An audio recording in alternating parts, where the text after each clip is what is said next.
Hello, everybody. Welcome for the talk 3, how to switch to virtual events. My name is Pamela Benitez. I'm the founder of the Virtual Events Experience, the first social enterprise in virtual events in the UK. And what that means our company purpose is to support social causes and help unemployed events managers to find a new source of income via inspired events. Today, I'm really happy to have Omid Mael. He's coming from Livestorm, the platform that we are hosting and using. Hi, Omid. Pamela. Very nice to be doing actually this with you. I'm very excited. Me too, actually. From Livestorm, actually, it's a funny story. It was the first platform that I acquired for my business. And I must say, it's so easygoing and so straightforward that I totally recommend anyone to use it, to be fair. I'm not just saying that to sell it, but I'm saying that actually because it's the truth. I appreciate it. I would take the compliment. That's so nice of you. Thank you so much. Thank you. Well, during this session, we're going to have some polls, and you can see the poll side. We're going to be asking some questions, and also we're going to have the questions tab, where if you have any questions throughout, just post your questions there, and we're going to aim to answer all the questions. Also, we have the chat, so feel free to say where you're from, because I know that there is a lot of people from different countries, and thank you so much. It's really nice to receive so many people from France, from UK, from US, and so on. I'm going to start the session a little bit with my humble insights in how to switch to virtual events. Omid will join us after for the full training in the Livestorm platform, and you also will have time for the questions and if you have any doubts on the platform as well. So thank you, Omid. I will start and see you shortly.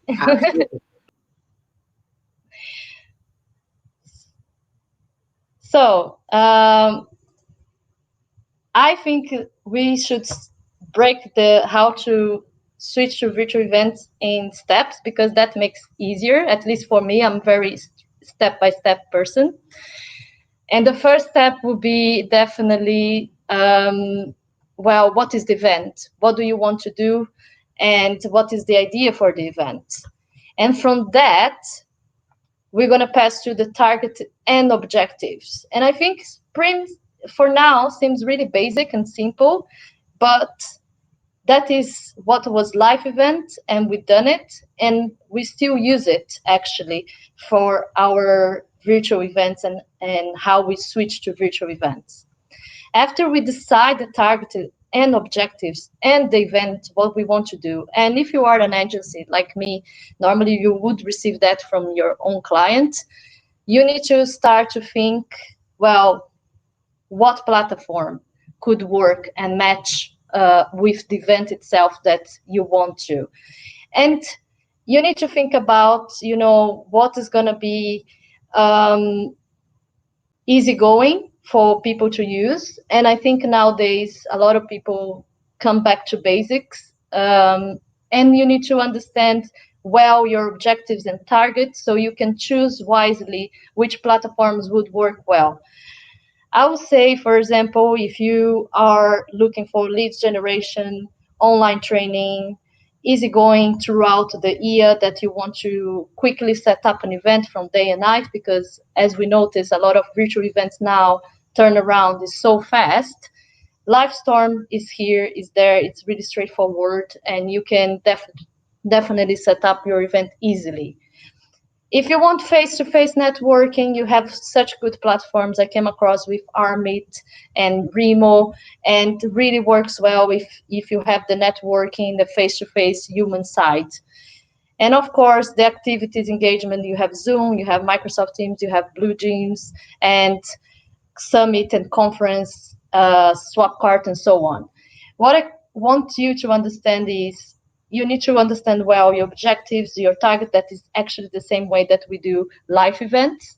and then you start looking to platforms, what they have there, what can help you, and most of all, what is cost effective, what is easy to use, what is quick to turn around. A lot of companies might still go for the full bespoke, which is fair enough, and you can still mix and match.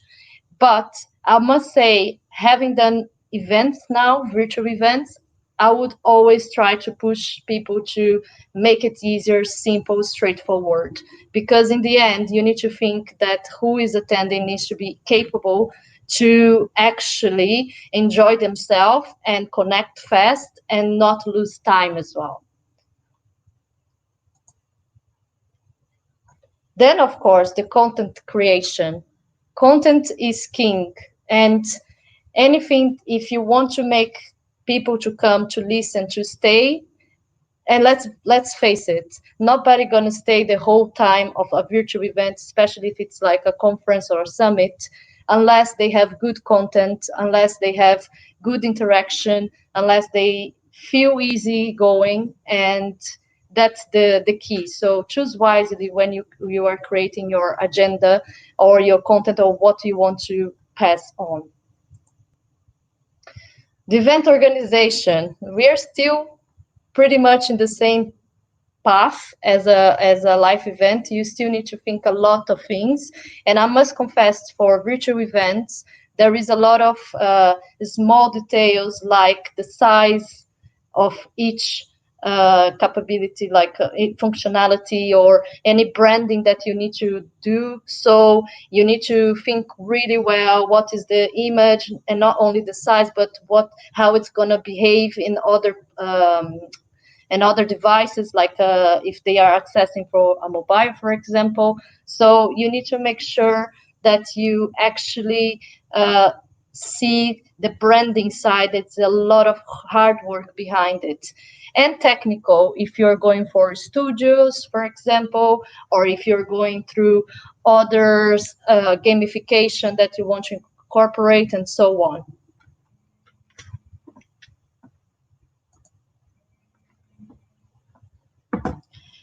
And step 6, live event. So live event is when your event is ready to go, and that is really straightforward. If you did a plan, if you did actually a speaker, if you spoke with the speakers before, normally every single thing that you need to do normally for a live event, you need to be really meticulous here on the virtual world to not forget anything. And of course, check if your attendees and participants are enjoying themselves. In the end, we need to measure, report, improve, and repeat. And I would say that more you do, more you can get used to. And testing the platforms is key. And a lot of platforms you can even download for free. Some might not have all the functionalities, but I would suggest definitely to try. And then you can feel comfortable and see and explore. And keep updated as well for the news, because they keep changing constantly. Livestorm itself changes constantly. They improve a lot of things since the beginning. And others as Airmeet and Summit, everything is changing and evolving and getting even better. That was my side, my notes, and I would love to actually ask now Omid to join us back to the stage to actually go for what you are here for. That is the full training in the Livestorm platform. Thank you so much. Thank you, Pamela. All right. So again, good morning, good afternoon to everyone who's actually listening to this demo. The goal is to actually have some fun. I'm going to actually start sharing my screen, and I want you to just think about the user experience that we want to give out to anyone running an event or those people attending this event. All right. First things first, I'm going to actually start sharing my screen. Here we go. All right. I think you should be able to actually see my screen. One of the key differentiators that I think Pamela and I were trying to actually highlight here is how easy it should be to run different events. Within Livestorm, you can run 4 types of events easily. You've got live events. This is exactly what we are doing. So we call this, let's say, an event is scheduled for this Friday with this specific topic, and we've got maybe 100, 200 people just showing up. Then we've got what we call the on-demand events, right? On-demand, think about this as Netflix. Netflix is whenever you want to actually watch something, you don't need to be actually specific about the time. It could be 2 a.m. in the morning, you can actually watch your content.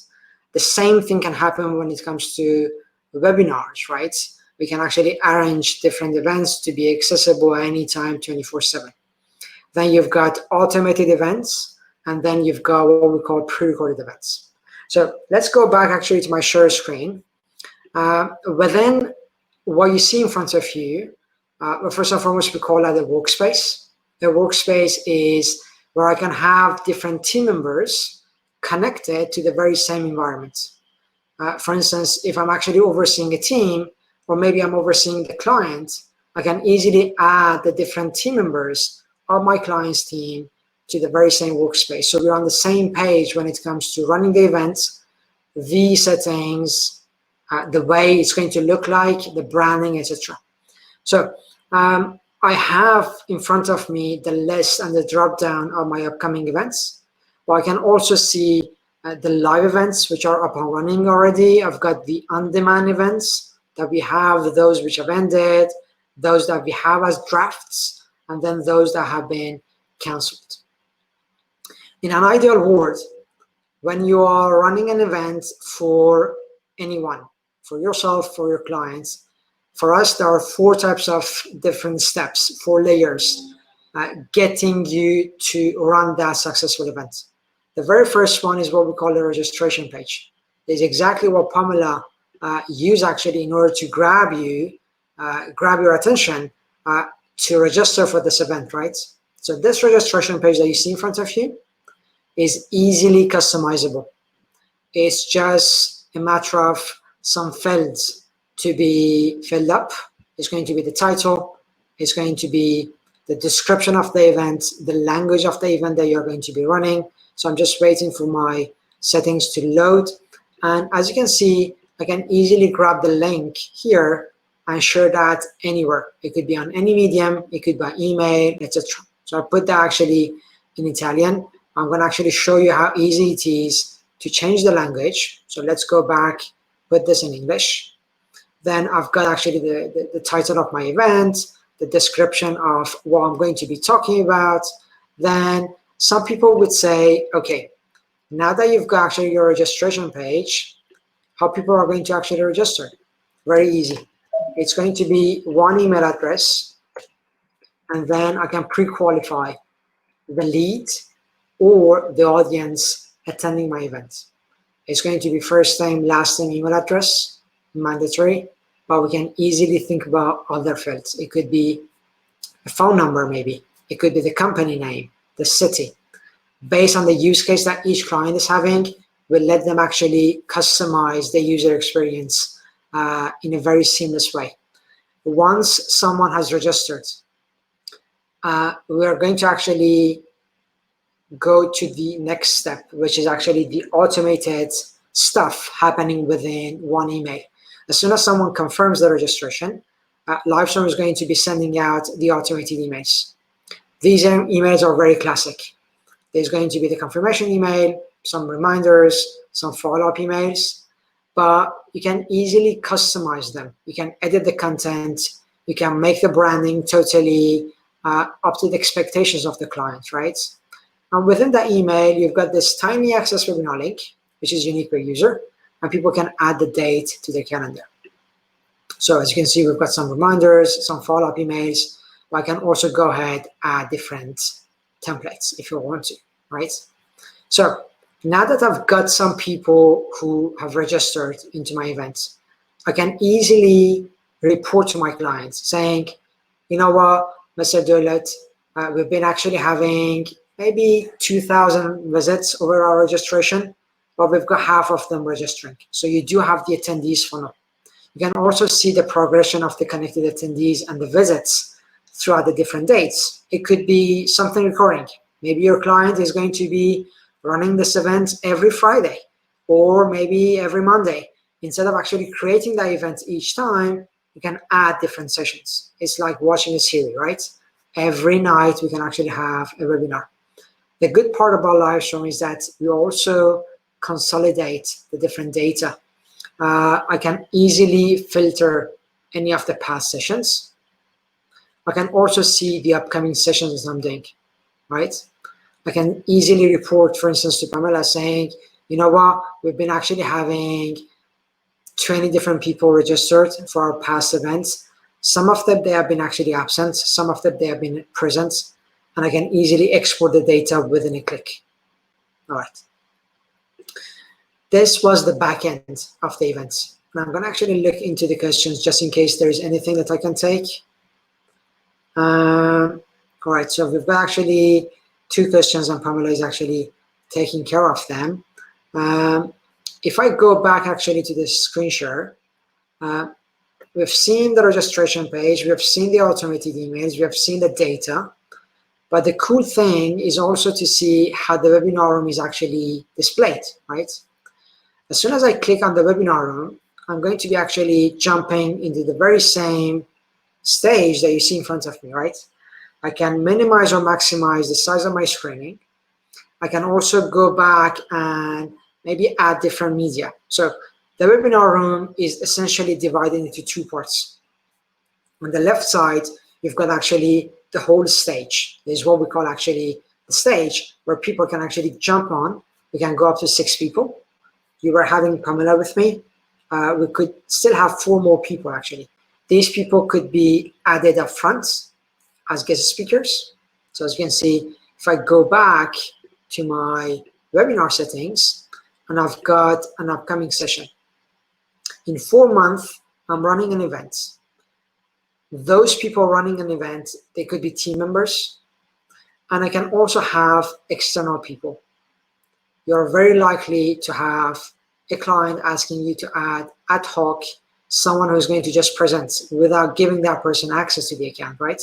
So I can easily go ahead, add a new guest speaker. That person is going to jump on stage, is going to be able to actually, he or she is going to be able to run the presentation, and then that person is going to be gone when it's actually over, right? Then on the other side, I can also create more interactivity with my people. Why? Because on the right side of the screen, if you can see, you've got the chat, you've got the questions, you've got the polls. You don't have any camera, you don't have any microphone activated for the live attendees, because there's what we call a one-sided event. We can go up to as many as 1,000 people connected to an event, right? Then you've got 6 presenters. I can also add someone among the participants on stage on the fly, right? Maybe Tarek, who's actually asking a question, would like to actually be on stage with us, so that way I can easily invite that person on stage. There's also a possibility. On a different note, I can easily embed my webinar room with, let's say, different medium. If I go ahead and say Sky News Live,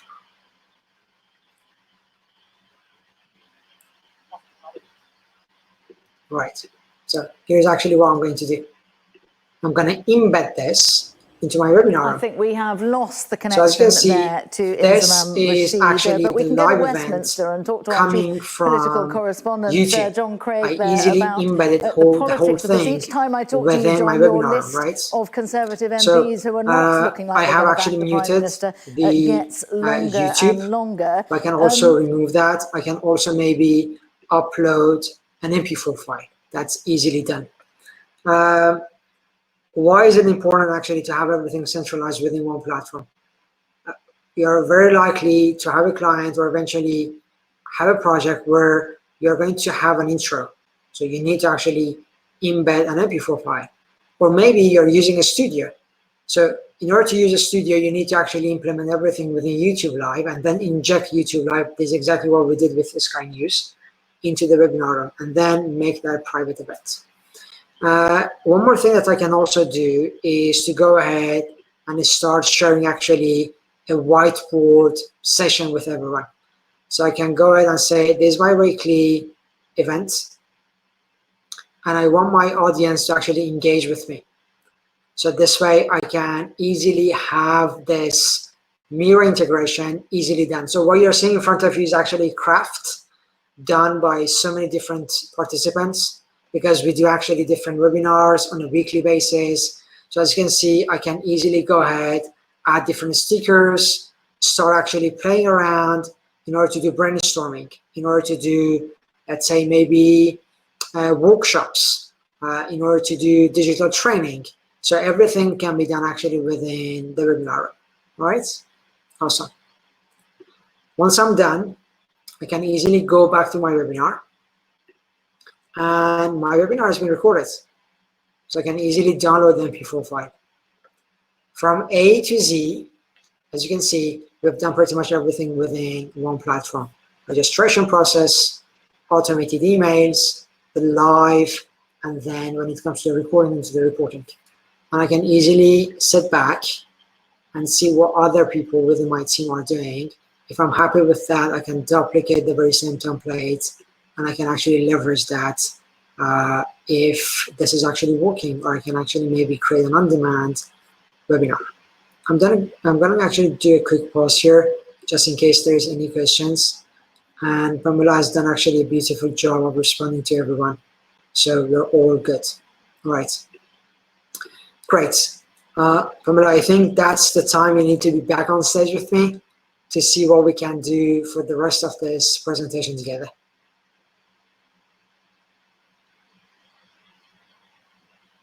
Omid, thank you so much for this presentation. It's really useful. I was trying to answer some questions from Tariq. I believe that now we are actually open to questions, but before I would love to put forward some questions on the poll. Sure. If you can see right now, I always would like to measure how long the unemployed event manager are, if you don't mind to go on the poll, so we can keep measuring that from one event to next event and helping as much as we can. You're going to see that on the polls right now. And I just published another one, how important it is for you to learn about event platforms. And I want to say thank you so much for Omid and Livestorm actually to take their time and to open this session for unemployed event managers, and not only for industry colleagues that wish to learn a little bit more about the #1 platform for live webinar. Thank you. Absolutely. It was a pleasure actually doing this with you. And kudos to what you're doing, actually, engaging with more people within the market. And we are very happy actually to be part of this. Thank you. And also, I don't know if anyone have used it before, Livestorm, and I just published that question on the polls. If you don't mind to advise, because it's good to know if you already have the experience, or you actually are new, and what is actually your experience itself. And of course, now that you actually had this training on Livestorm, it was pretty much quick and straightforward. As you can see, it's easy going, super fast to build. Would you actually recommend that? So that is also on our polls. And if you have any questions specifically from the platform itself, I will happy to get these questions here. Sure thing. One more thing from my side, maybe, Pamela. That's totally free of charge to actually go ahead and create an account on Livestorm. Oh, wow. Yeah, indeed. So that's actually the freemium part that we're offering. You can easily go to livestorm.co, and then you can create an account. You can run as many tests as you want to, just in case you want to test Livestorm and get familiar with the different features that we're actually offering. See, so guys, take your time, get together and download that is my wrong saying. Just sign up, because it's all all on the website, and you can easily try and test. And I actually have one question myself that I want to put on it. What is the next, I would say, next functionality that you are looking to actually have at Livestorm? There is anything that you can review to us? Absolutely, I love that question. So let me just go ahead, bring back my share screen, and I'm going to actually share the roadmap with everyone. So we have actually a public roadmap. I think one of the big differentiators that you'll get when it comes to Livestorm versus maybe some other tools within the webinar market is that we are constantly evolving. We listen constantly to our clients. We've actually launched a good number of different features based on what seemed to be missing. So as you can see, we have actually implemented the whiteboard. It's been actually now mobile friendly, which means that we are the very first platform where you can actually host an event through any device, smartphone, a tablet, or a PC. And as you can see, you've got a good number of different features. So to get back to your question, 2021 is going to be a huge, I would say, year for our product team, because they're going to be releasing a good number of different features, such as breakout rooms, event series, SSO, as you can see, private chat for moderators, or eventually paid events. So these are going to be actually added based on the timetable that we have. Oh, wow. Indeed, yeah. So feel free to reach out. You can actually talk to anyone from our team within the live chat once you create an account. And then we are very happy to actually share these with you. That is fantastic, actually. And it just keeps making the life simpler to actually put the events live. I would say, yes, there is a lot of like platforms out there, but you know, I would say, like, as myself, I have more than one platform, and every single platform that I use is for a specific reason why. And when a client comes to me as an agency, I will always try to understand what is their objective, what is their target, what they want from that, because then it's also easier to, you know, measure the return of investment. And I think that was a question that Tarak put in place, you know, how to actually, you know, measure the investment for the company as a whole. It's understanding what you actually want to take, the takeout that you want from that. So if you want lead generation, okay, how much you're spending, how many leads you are getting. So you need to always make sure that you understand your objectives internally. That's so right. I do agree with you. I mean, that's actually one of the key components of understanding the use case first, and then using the data in order to leverage and understand where things are working and where you can actually improve the workflow, the data, and the user experience. And in terms of, I know that a lot of companies are actually thinking a lot on branding side. And the good thing is Livestorm has already a couple of things already pre-done, which you can easily, you know, change and swap and brand to your taste.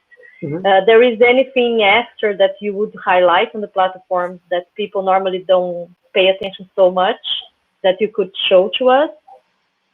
Sure thing. So that's a good question, actually. In terms of branding, as I mentioned, Livestorm can actually let you easily customize 3 different layers of your webinar. It's the registration page, the custom emails, or the templates that we have, plus the webinar room itself.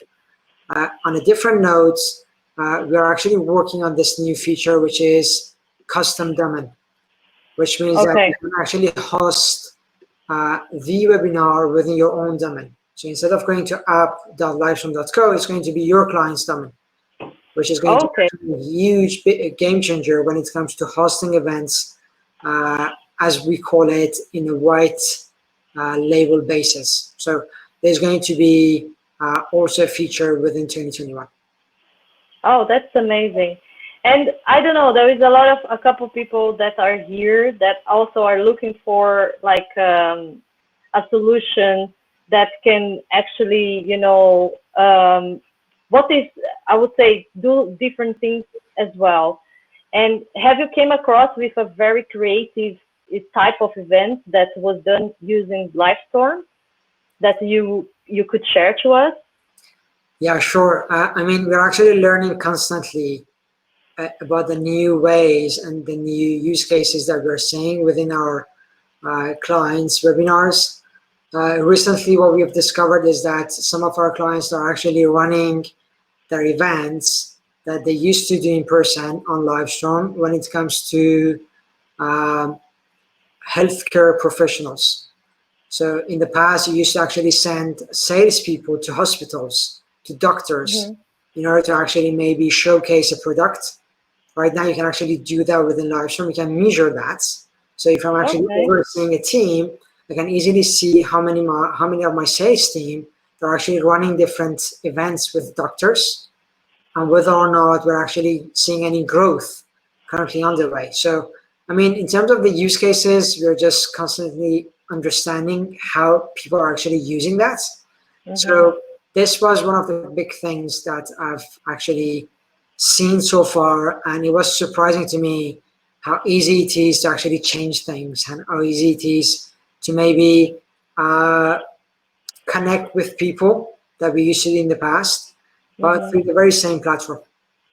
Okay.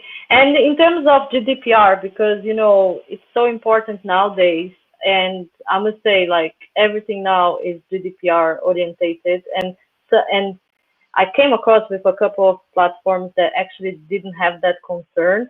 How do you keep everything, you know, in shape for GDPR, like, purpose? Absolutely. So we're a French company, as you know, based outside of Paris, which means that we're fully GDPR. The data is not exceeding actually the European countries. Our servers are based in Dublin, and we take it very seriously. And that's been actually one of the big differentiators for us, being actually a European company outside of France. We do sign different documents such as data protection agreements, which show actually our engagements towards the confidentiality of the data, the way we actually control them or we process them.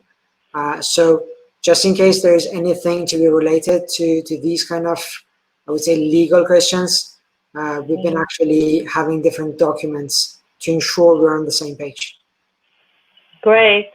And I know that, have you saw any event that mixed match Livestorm with another platform? Do you have any integrations that you've done and you are aware of it, of any event that use the two, you know, use Livestorm for one thing and then use perhaps another platform for another?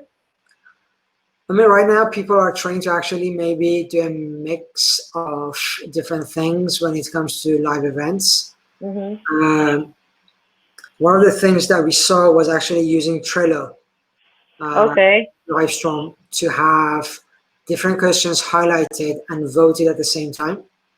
Even within Livestorm, you do have this actually feature. If you go, for instance, to the questions, if I go for one of the questions being asked by Tara, I can easily upvote the question. So as you can see, I kind of start responding live so that everyone can see the question. And people can actually upvote that. They can actually like that. It was surprising to me to see that someone who had a license with Trello was actually using Livestorm at the same time through the screenshot. Otherwise, not to my knowledge. No. Okay. No, that's good to know, because, you know, everything keeps evolving and keeps changing, and it's unbelievable how the things are actually, you know, evolving so fast. And it's interesting because when I start with Livestorm, that was what, since I launched the business, I will say two months ago, already changed, and it keeps evolving and getting better. And some platforms might have as well the stage side, but doesn't have so easy going as you have. It's a curiosity from my side, actually. Some platforms, they could see their competitors, but they actually don't have the same kind of model or way easy going. Like, for example, this one for the questions, for the polls, it's so easy, straightforward, the chat, and so on. Is that a specific reason why? Is it protected or not? It's just the fact that each platform, they focus internally in their own internal build-up. I think that's the latter, Pamela. Every platform, when it comes to the development of the features, they look into the market first. Yeah. To see what are the areas that are not being addressed today. The way we approach this is by listening to our clients. Not the way we want this to happen, but the way they want to see this in action. Okay. That's why we actually get the features in front of every client that we have. And we ask them how they are using that, what kind of change or changes they want to see within the platform. And we try to understand the reason behind that. So that's one of the reasons you see so many commonalities when it comes to the different platforms. And the differentiator you'll get is essentially based on the market, based on the use case that you see. Is this mostly for maybe the pharma market? Is this mostly for the digital events? Is this mostly for digital training? We try to actually come above that. We want this to address so many different use cases, so that one company can purchase one tool and do so many different things, rather than buying different tools, doing different things, if you know what I mean. Yeah, no, that's perfect. And I think we have one question from Tarek. Tarek is really involved. Thank you, Tarek. As you look post-pandemic, what are your expectations for how digital events and event formats, event planners will evolve? What is your opinion? And I will say mine later. Yeah, sure. I mean, COVID was actually a big lesson for so many different companies. Before COVID happened, we were trying to actually create this urgency, this education, this understanding towards our prospects that digital events are going to be the future of events at some point, right? Yeah. But no one was actually having the very same understanding as they are having right now.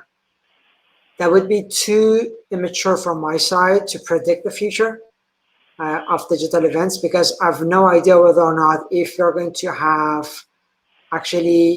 if you're going to be back to normal, or people are going to redo what they used to do when it comes to events, or are they actually going to leverage the pace and the ease of running events within digital tools?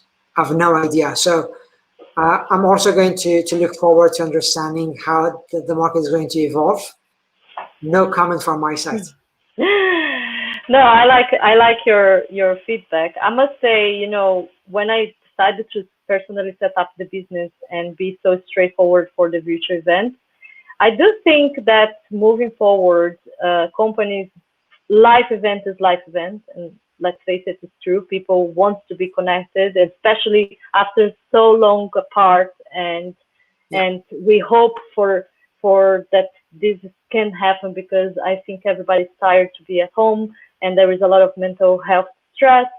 But virtual events now that people got comfortable with and understood and learning, got excited with different tools, different things, I think this will be on the marketing and events like plan moving forward to still keep it, because especially one, cost, two, actually you can have more access worldwide, like you can have participants from everywhere, and so easygoing to actually set up and conclude the event, well, depending of the type of event, of course, because more production that you have, more stress you have, and a lot of people understood that by now. I think you might have come across with amazing events that were put in on the virtual world, like, and with different technologies as well. But in the meantime, there is some type of events, specific events that you can easily measure, and that is the key thing, I think, for any marketing campaign. You can easily measure and see how long people stay in your presentation, if they interacted, if that topic was good, And if it wasn't, for the next time, they can actually improve and change. And I think that virtual events gave so much on that front. And it will be naive to think that actually companies will not see the results on that. And I know one company that is on finance, for example, they exploded in lead generation, like with something like unbelievable that they didn't have that so tech orientated. And then now the marketing team actually is putting forward almost 70% in digital rather than before. So I do think that everything comes down to what the company wants, what is the objective, how they want to approach the digital world.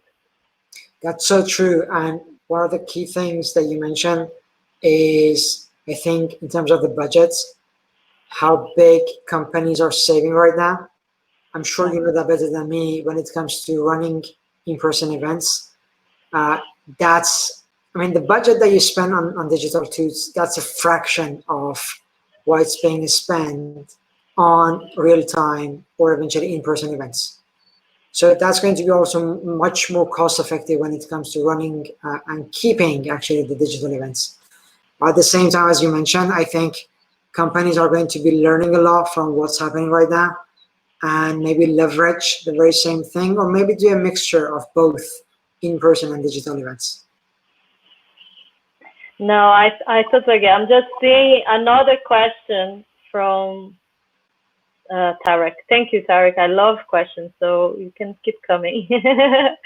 I believe it's my last question. How would you use digital events as go-to-market strategies, for example, when opening new territories?